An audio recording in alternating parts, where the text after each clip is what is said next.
Okay, are we ready? Well, good morning. This morning, I've asked the Office of Drug Control Policy Director Stephen Lucan and Dr. Sarah Grady to join the Lieutenant Governor and I in highlighting a very important event coming up this coming Saturday, October 22nd.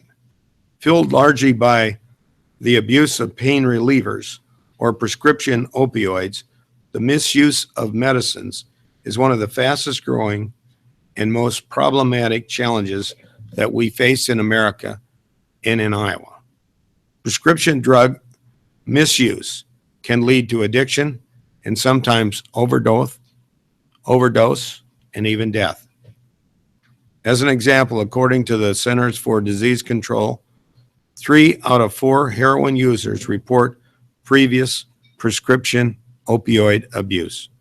The CDC has declared a national opioid epidemic, reporting at least half of the 78 daily U.S. opioid deaths involved a prescription opioid, not counting other prescription drugs. The Iowa Department of Public Health reports 23 Iowans died from prescription opioid overdoses in 2015, the largest single category of drug-related overdose deaths in our state. Pain medicines are the most common type of controlled prescription drug dispensed in Iowa. That's 43%. And the number one reason for exposure calls to the Iowa Poison Control Center. The Iowa Department of Public Health says hospital emergency room and substance abuse treatment admissions involving all opioids tripled over the last decade. Several studies show that over 70% of those who abuse prescription medicines obtain the drugs from family and friends. Iowans who properly dispose of unused medicines in a timely fashion can prevent the diversion and abuse of those drugs and potentially save lives. The warning signs are clear. When used as intended, prescription drugs can work. They can work medical wonders. But when misused or mishandled, they become a threat to our health and safety. That's why we encourage Iowans to participate in the National Prescription Drug Takeback Day this coming Saturday, and at a growing number of permanent year-round take-back sites here in the state of Iowa.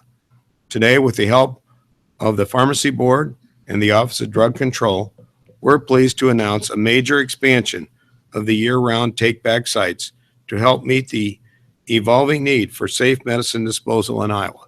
And now I'm pleased to turn it over to Lieutenant Governor Reynolds to tell you more. Well, good morning, and thank you, Governor Branstad. Over the last year or so, many local, state, and federal partners have worked to nearly double the number of permanent prescription drug take-back sites available to Iowans, from 50 to 94, and now operating in 57 of Iowa's counties. Today, we're pleased to be joined with the Pharmacy Board and the Office of Drug Control Policy to announce plans to double down again, providing another 100 take-back kiosks like the one that's displayed right here for the placement in community pharmacies and in local law enforcement centers so that we can better serve Iowans. Once deployed, this new expansion will bring our state's total number of year-round take-back sites to almost 200 sites. The initial goal is to improve access by ensuring that each Iowa county has at least one permanent take-back site by January, and subsequently to be able to place the remainder of the 100 new units in areas where there's its greatest need.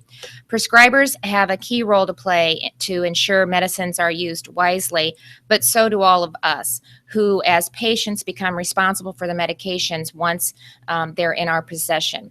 The Take Back program helps Iowans be part of the solution by preventing prescription drug abuse. Take Back is also good for the environment because it prevents the flushing of medicines that can contaminate water supplies.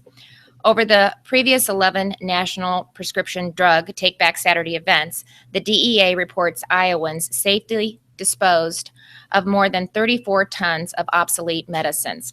This includes a record 4.5 tons collected over 4 hours at 115 sites this past April, or nearly 38 pounds per minute. That's tremendous progress by Iowans, but with pharmacies dispensing more than 300 million doses of controlled prescription drugs, those with higher abuse potential, statewide last year, there's still a lot of work that remains to be done. As this issue grows in importance, the Pharmacy Board and the Office of Drug Control Policy are partnering with others to make the Take-Back program more user-friendly for more Iowans. You know what they say about, an ounce of prevention is worth a pound of cure. And when all of us pitch in to properly take care of unused medicines, we help prevent prescription drug abuse, water contamination, and of course, most importantly, we help save lives. So with that, I want to turn the podium over to Director Lucan, and he's going to give you a little bit more information. Steve?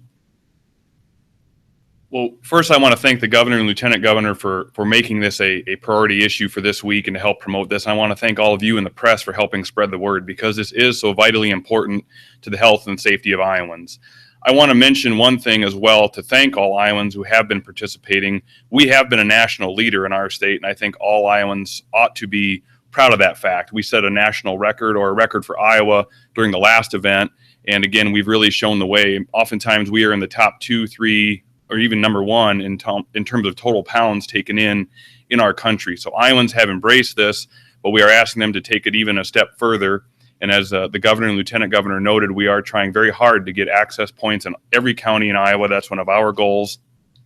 We invite you, if possible, to share through your news organizations a link on our website that Iowans can actually access very easily. It's an interactive tool to show them where the nearest prescription drug take-back site might be in their neighborhood or close to their community.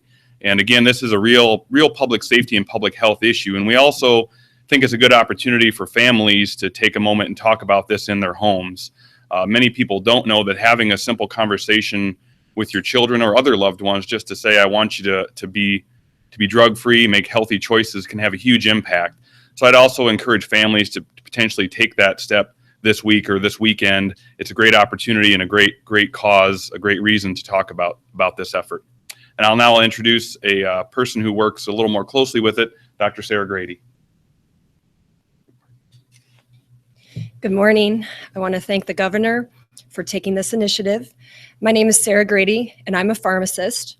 I'm employed by Drake University, and I also work on the behavioral unit at Brown Lawns Medical Center.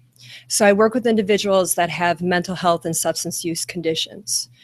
Our patients have told us over the years that prior to starting with heroin, they did indeed start with prescription opioids. Not everybody, but a fair amount. So I wanted to know, is this just my hospital, or is there something to this? So I did a little research, and according to the National Institute on Drug Abuse, as the governor already mentioned, it is estimated that nearly 75 to 80% of individuals that use heroin started with prescription opioids. And of this group, also, as the governor had mentioned, these individuals obtain prescription opioids from family, friends, or their own prescriptions. And one more statistic, again, according to the National Institute on Drug Abuse.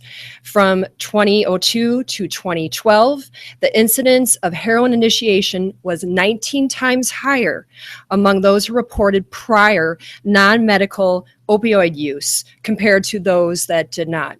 So I think it's very clear that prescription opioid use can be a risk factor for heroin use. So I want to urge everyone that has medications at home that they are not using, particularly opioids, to please take these back. Thank you for having me. Okay, we'd open it to questions on this subject. You can ask of any of us. We have any questions? Yes. Do you see any additional need for legislative action in this area? There was this legislation during the last session. Right. Anything else contemplated? Yes, the National Governors Association, which met here this summer, one of our major sessions was on this issue of opioid abuse. In the states east of here have been experiencing even more than we have in Iowa. And so I think Nick Potabom from my staff is going to be in the next couple of weeks going to a meeting in the National Governors Association to look at what action has been taken in other states, see what we can learn from that, and if there's things that we can put in our legislative program for the coming year. So yes, we are concerned about it. We have seen other states dealing with an even more severe problem. We want to be proactive and try to do everything we can here. This is certainly an important step in encouraging people to return unused opioid medicines. But I think there's more that we can do, and we're going to try to be very proactive on that. Those who are advocates of cannabis oil worry that children, particularly with intractable epilepsy, will no longer be able to use it. Will you oppose extending the current law after it expires on July 1st? Well, I think there's some interesting developments on that topic. Number one, we actually see several studies are actually underway, some here in Iowa, testing similar products called Epidiolex, for example, is one that is undergoing clinical trials through the FDA, through the established medical guidelines. There is good progress, but there's also been some studies that have not gone well. They have not produced good results. There's several other medications, for example, that have not received FDA approval. So we really want to take a hard look at the science. We want to work with the medical community.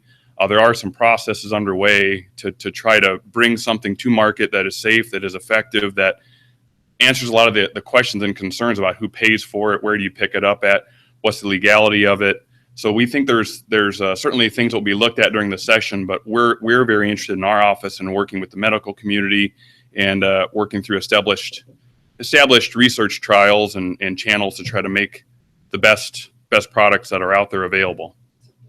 Trials be done by July 1st? Well, one actually, there's going to be some results coming out soon, from what I understand, on one called Lennox-Gastaut. There's others that I think are still going through the process. So do you think this can be resolved in the 2017 legislature? We're going to have to find out probably in the next few months how that's going to play out. We don't get to see what's going on with the clinical trials. No one really gets to see, which is the way it should be. So we're sort of waiting for results like many others. Governor, I know you talked to folks like gamers who have a Right. daughter whose seizures have been dramatically reduced. What do you say to them when they're worried about losing this law? Well, we don't want people to lose something they think will be helpful or that has been helpful to members of their family. And so I intend to work with the legislature as well as with the Office of Drug Control as we look at what is the appropriate thing to do. As you said, this law is going to expire. So the question is whether it be extended or changed in any way. I think that will be an important issue for us to discuss. And I've always said I have an open mind in looking at what is the best and most effective way to deal with it and do it in a way that's not going to open up the possibility of abuse by people that want to use marijuana for recreational purposes. You use the word extended. There are people who want to see expanded. Use the word expansion. Well, again, I said I have an open mind on this issue, and I want to look at and listen to the evidence that is, and you know, we've had a couple more years now to listen to and learn from some of the experience that people have had, as well as the scientific research and developments that are going on. So I want us to do the right thing of the people of Iowa. And I'm very interested in working with the legislature as well as with the professionals in the medical community and law enforcement to see that we do the appropriate thing. But you would be against legalizing recreational marijuana? Yes, I am opposed to legalizing recreational marijuana. I think that states that have done that have had all kinds of unforeseen consequences in the workforce and with public safety. And so I think that would be a big mistake. Do you see any future for production here in Iowa if there is Well, that's a good question. And it would have to be very controlled circumstance. And we're looking at some of the other states and what they're doing. Some of our neighboring states have gone further in that, and we want to carefully review their experience and see if it has been adequately controlled and if it has worked effectively. Other questions? Donald Trump is implying that the election's going to be rigged and it's fixed. Is it okay? Is there any other questions on this subject first, and then I'll be glad to answer that. Okay. I guess for last session, a lot of people had told just because it was back to Bill. I guess what do you have to say for that for people who are hoping that this session it's not going to be a divided topic, but rather people are taking the time. Well, this issue has been controversial, and obviously there are different opinions among medical experts. And that's the reason why I think the legislature has been cautious on this. We did pass the legislation a couple years ago. As has been pointed out, it's going to expire. And so we need to determine whether it needs to be extended or if it can be modified in a way that both meets the needs of the individuals that are suffering, as well as protect the safety of the citizens of the state. I want to see that we meet that balance, and I intend to work with both houses of the legislature on that issue. Okay, we'll go to other subjects. I think you had a question. Go ahead. Oh, my question was, Donald Trump has been saying that the election's going to be rigged or fixed and that there's a media bias against him. How do you see any of that? Well, watching the mainstream media, I don't think there's any question that there is a media bias against Trump. I mean, all you have to do is look at the coverage. And the other thing is the Clinton machine has been very effective at manipulating and working with their friends in the national media, including things like the New York Times and the Washington Post. But the other thing, I have a lot of confidence in the voters, especially in this state, to focus on what they care about. And they care about good jobs and growing the economy. They care about the national debt. They care about their safety and well-being and the defense of our country, and the fact that right now our enemies, ISIS, the you name it, North Korea, Russia, even the rebels supported by Iran that are in Yemen are attacking us. And so I think those are the issues that most Americans are concerned about and want to focus on. And I think the Clintons have been very effective. They knew the WikiLeaks information was going to come out about the Clinton emails, and they wanted something that would distract the voters.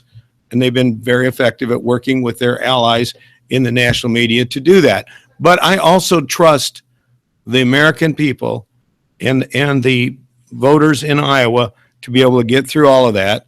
And I also have great confidence in our Secretary of State, in our county auditors, and the citizens that serve as poll watchers to see that we have an honest and clean election in Iowa. There are two new polls this morning that say 73% of Republicans think the election will be stolen, and 52% of Republicans think that the votes will not be counted right. Well, I think a lot of people are concerned because they see the tremendous bias in the national media. We've always That's not about media bias, that's about rigging the election. no, it's one and the same. It's one and the same. And they see the national media and the elites having such a control over the process. But in the end of the day, and I've been through a lot of elections, and I've been accused of a lot of things by people in the media, but in the end of the day, I trust the voters, and I think a lot of people right now feel that it's a very unfair situation. But frankly, I'm interested in this third and final debate because for the first time, we have somebody from Fox News who's going to be the moderator. And I think it's going to be fair and balanced. And I think the people are going to have an opportunity to really weigh the issues.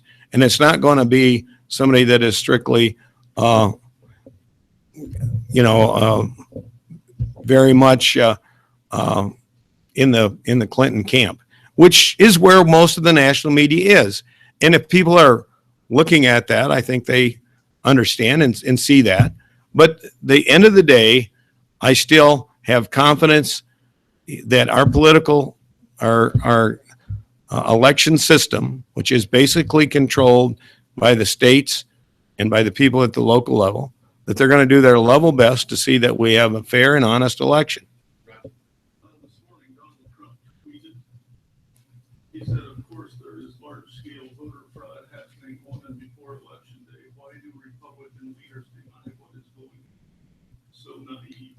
Well, I think we have to carefully, and I understand there are attempts at voter fraud, and our auditors at the county level and our Secretary of State are vigilantly looking at and trying to stop that. I understand there are a whole bunch of people from Florida that wanted to know why they got a mailing from the Iowa Democrats asking them to vote in the Iowa election. Now, I think this was just a mistake and maybe an old list or whatever, but this is the kind of thing that is going on. So there are incidents where people are concerned about people voting twice, voting in their home state and voting in the college town, or voting in a state that they no longer live in. But I also understand and appreciate the efforts that are going on to see that the election is honest and it's fair. And there's always going to be those people trying to cheat. But I have confidence in our Secretary of State and in our auditors to do their level best to try to prevent it. Won numerous general elections. Yes, sir. Did you ever encounter evidence of elections being rigged in Iowa? Well, we had one in eastern Iowa where the campaign manager for the person that was opposed to, that was running against Congressman Nussel, who was from western Iowa, voted. Yeah, well, that was a pretty significant incident, and it occurred right before the election in Lynn County. But there's been others as well. But that's probably the most high-profile one. And to her credit, the Democratic auditor in Lynn County caught it. And the weekend before the election, it was being exposed. And in that very close election, Nussel was elected. So I think people reacted to the voter fraud initiated by one of the candidates' campaigns and supported Jim Nussel in that race. So it can, and I'm sure there are incidents where they haven't caught him as well. But we try to do our level best to make sure that we have fair and honest elections. But I think one of the concerns that people have is the collusion between the national media and the Clinton campaign. And the Clinton campaign has always run a very covert operation, and now it's coming out. You know, in the primaries, while she was saying that she was against Wall Street, she was secretly telling them, "Don't worry, I'm on your side, and you don't need to worry about what I'm saying about Wall Street or what I'm saying about other matters, because I need your money, and you got my support." So I think people are tired of the deceit. They want honest and clean elections, but they also want honest answers, and they want to know all the facts. And I think they really want to focus on the issues that concern them, their safety and well-being, and the threats they see internationally and the threats at home from ISIS-inspired radicals throughout the United States, the lack of growth in good quality jobs in the last several years in this country, and the fact that our national debt is going up again. I think 600 million this year, and it's approaching $20 trillion. So these are important and big issues. And the question is the country going the right direction? Are you satisfied with the status quo? Well, if you're there, then you probably want Clinton. But I think a lot of Americans, I think up to 70% say the country's going in the wrong direction. We need new leadership. And that's really the choice in this election. David, when you talk about the press and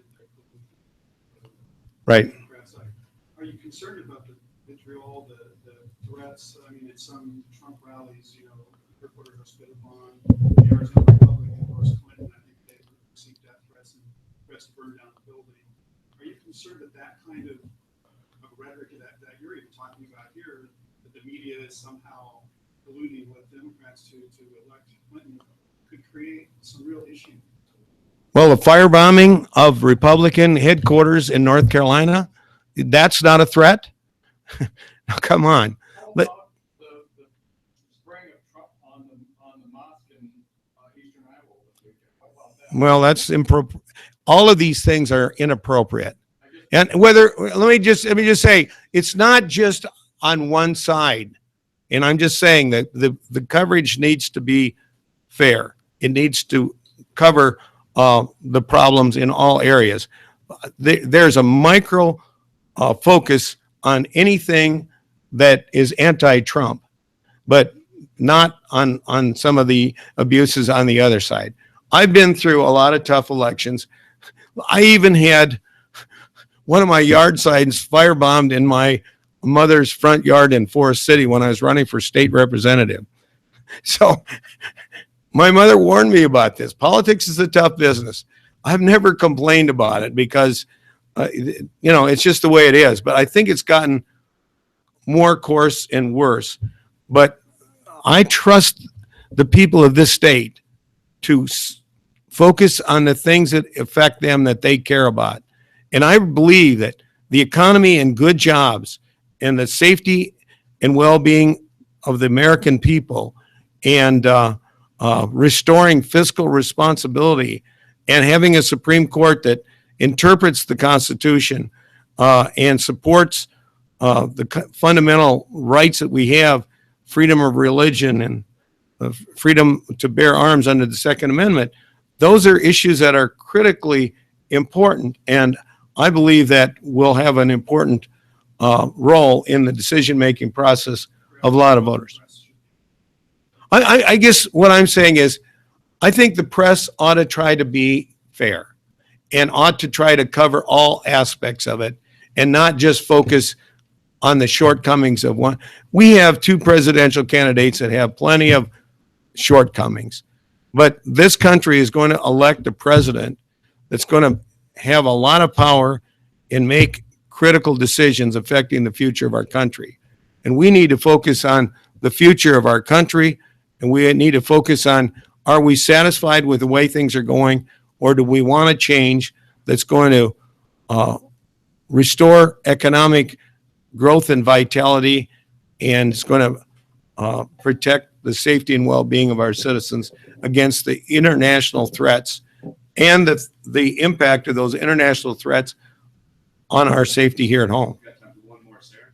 Governor, when you say level best, does that mean that you'll trust whatever outcome is the outcome because you believe that the Secretary of State is doing a great job, or that even with the amazing job that the Secretary of State does, it still may not be good enough, and you still may not trust the outcome? Well, I have always supported the outcome of the elections, but I also want the Secretary of State and the county auditors to be vigilant in protecting the security of the ballot You box. say that they will be. They try. They do their level best. Nobody's perfect.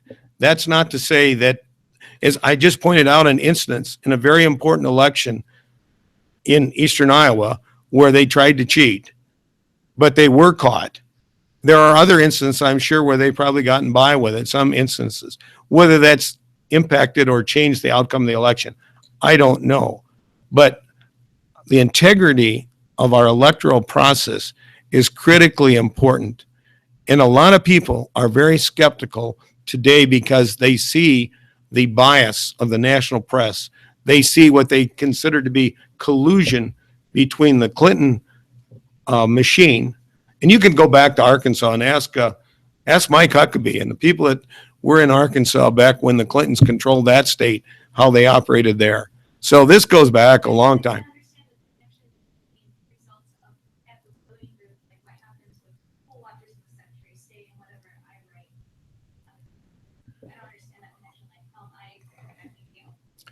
Well, the national media is trying to influence people in the decisions that they're going to make in this election.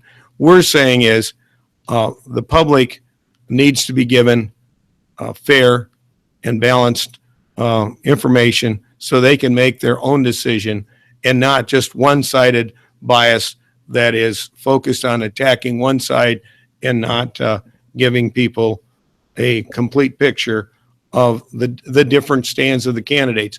But that's why I think this debate is going to be important, because I think the debate needs to focus on, and I think Mike Wallace has already said, the issues that he wants to talk about.